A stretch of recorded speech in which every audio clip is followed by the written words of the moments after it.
sa Congress, ngayon may bagong palabas. Scripted ang lahat, utos to galing sa taas. Impeachment na eksena, manood lang kayo.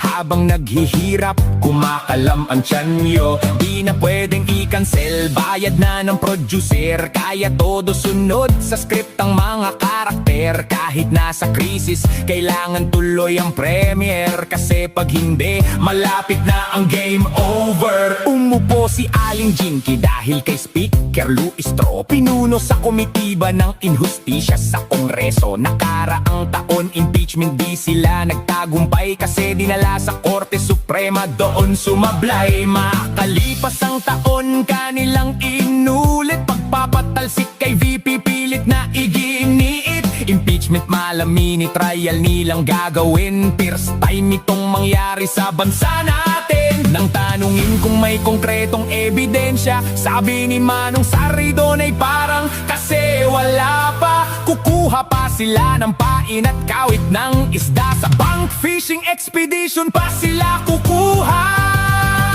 Mini trial ba to o palabas lang sa masa? Batas ba sinusunod o script na gawa-gawa? Senado ang trial, Congress mini trial eksena. Probable cause ang hanap, hindi hiyaan na drama. Trial by public opinion, gusto nilang mangyari. Gustong maghusga kay Inday sa portals ni Bebe Articles of impeachment ipadala nyo sa Senado para doon makita sino ang nagsasabi ng totoo.